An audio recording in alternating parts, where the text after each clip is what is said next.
Welcome to the deep dive. We're digging into the latest crucial data dump. This time, it's Zillow Group's Q3 2025 financial results call.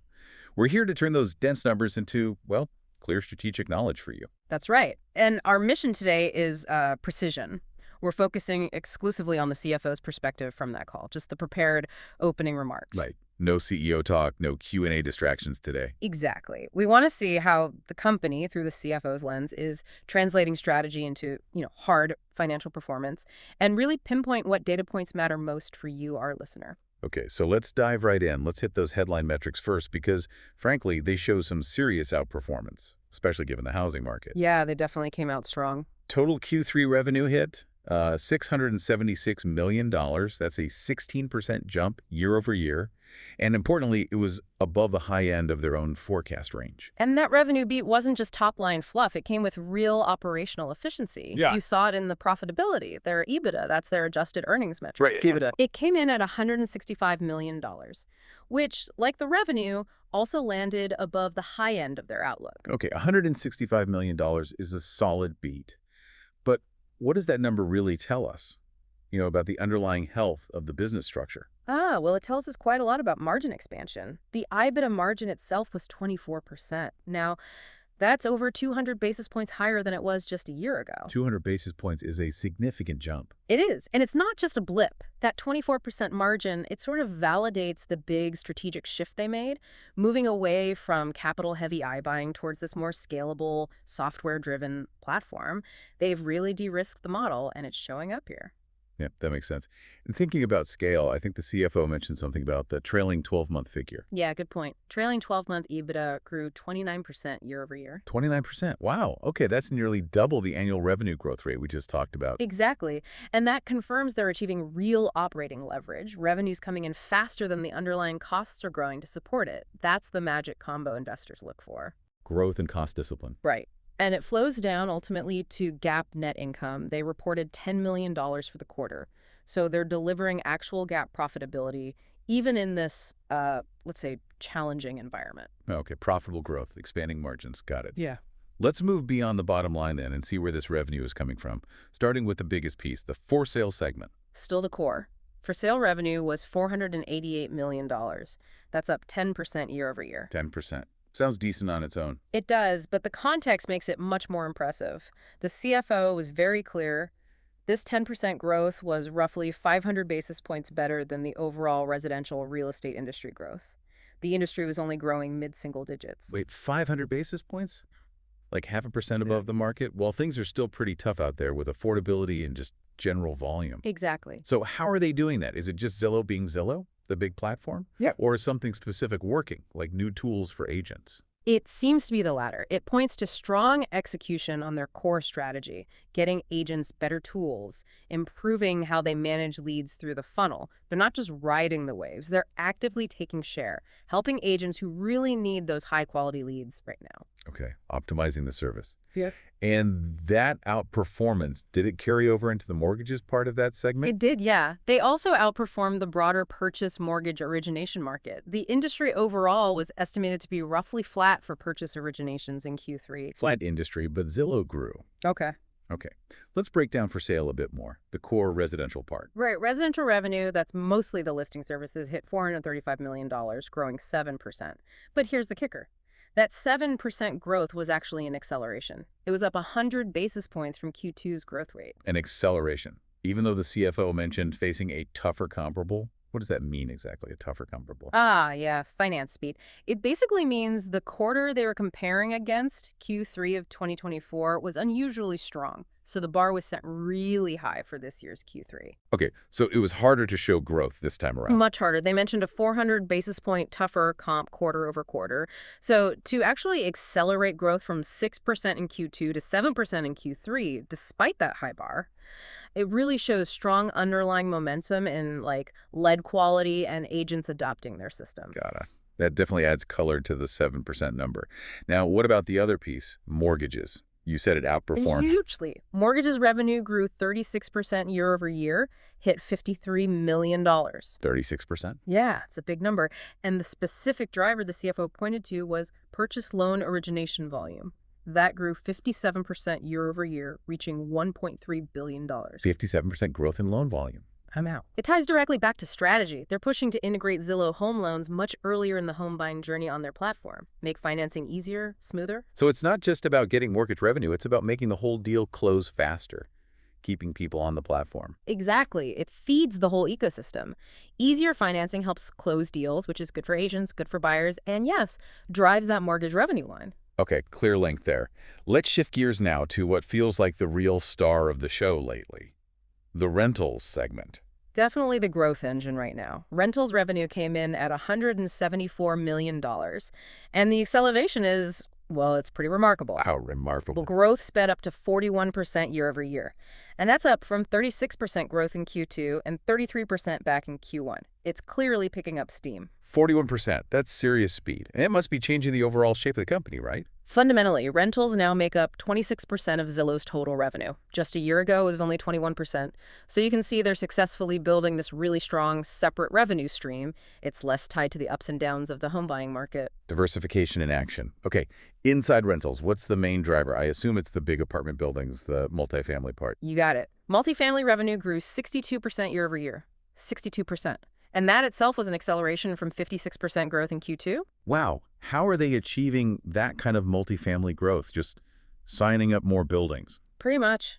They're signing up property management companies for those larger buildings, 25 units or more. They hit an all-time high. 69,000 of these multifamily properties are now on the platform. 69,000, that sounds like critical mass. It really is. That's a 47% increase in just 1 year. And when you combine that huge network of properties with their overall rental listing volume, they average 2.5 million active rental listings per month. Which makes them the biggest, right? Largest in the category, yeah. That scale lets them command better ad rates from property managers because they can deliver what those managers need. Lots of verified, high-intent renters.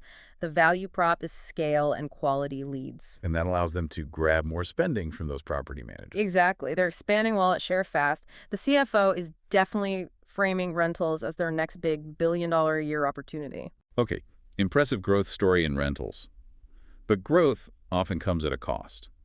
Let's talk operational discipline. This seems like where the CFO's playbook really comes through. Absolutely central to the story this quarter. They managed that 16% overall revenue growth we talked about, but showed incredible restraint on spending. EBITDA operating expenses were $511 million. That was actually slightly better, meaning lower than their outlook. How did they manage that? Where's the leverage coming from? Look at the fixed costs. This is your baseline stuff: technology, long-term staff, admin overhead. Total fixed costs grew only 5% year over year. Only 5%, while revenue grew 16%. That's the leverage point. 16% revenue growth against just 5% fixed cost growth. They're getting way more output from their existing stable investments. Is that sustainable, though? Or is it just, tightening the belt short term, maybe risking innovation down the line? That's always the question. But based on the CFO's remarks, this seems structural. It's the payoff from centralizing things onto a shared platform, investing in automation, especially after they exited iBuying.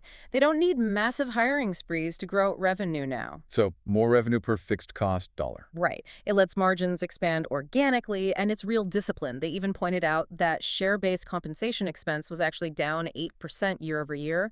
They're managing costs tightly, even non-cash stuff. And that discipline, presumably, helps generate cash. Directly. They even introduced a new metric this quarter to track it specifically: free cash flow, or FCF. Ah, okay. To give a clearer view of actual cash generation from operations. Exactly. And the results were strong. They generated $295 million of free cash flow in the first 9 months of 2025. That's up 28% compared to the same period last year. Solid cash generation. And their overall cash position. Very healthy. They ended Q3 with $1.4 billion in cash and investments on the balance sheet. So they have plenty of firepower to fund their own growth initiatives. No need to rely heavily on external capital right now. Strong balance sheet, good cash flow. Okay, let's look ahead. What did the CFO guide for Q4?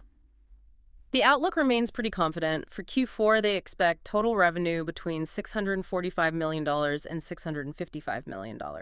That implies 16% to 18% year-over-year growth. Similar pace to Q3 then. And rentals. still the star. Oh, yeah. The forecast is for rentals growth to accelerate again in Q4. They expect it to increase more than 45% year over year. Over 45%. That's massive acceleration on top of acceleration. What are the other segments for Q4? For sale, revenue growth is expected to moderate a bit, but still be strong guidance as high single digits. And mortgages, they expect around 20% year-over-year growth, mainly driven by that purchase origination volume, which they see growing over 40%. Okay, so continued strength across the board led by rentals. What about profitability for Q4? The Q4 EBITDA guidance is set between $145 million and $155 million. At the midpoint, that's a 23% margin. Still very healthy. And zooming out beyond just Q4, what's the longer-term strategic view, especially since the CFO seems to assume the housing market isn't really going to recover quickly? Yeah, they're planning for continued headwinds. The full year 2025 outlook is basically on track for what they expected. Mid-teens revenue growth overall, expanded margins, and positive net income for the year. And how are they planning to invest heading into 2026? Controlled investment. The plan is for fixed costs to grow modestly, kind of tracking inflation.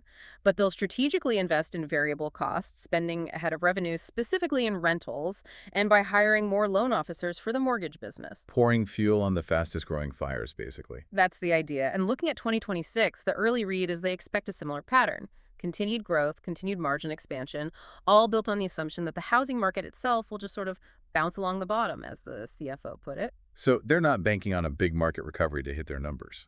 Not in the near term. But they did reaffirm their longer-term targets, the $5 billion in revenue, 45% EVA margins, for when we eventually get back to a more normalized housing market. It shows they have confidence the current strategy and cost structure will pay off big time when conditions improve. Okay, so let's try to sum up the key takeaway from the CFO's perspective here.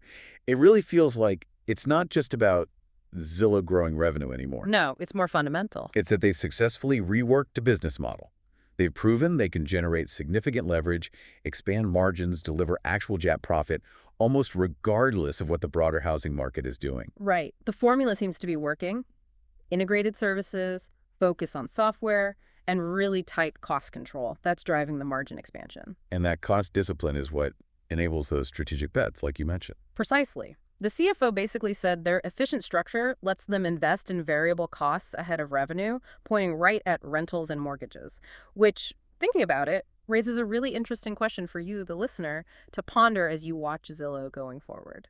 Ooh, what's that? Well, given that the macro housing market is likely to stay flat or at least challenging for a while, which of Zillow's main engines will actually be the most reliable driver of further margin expansion?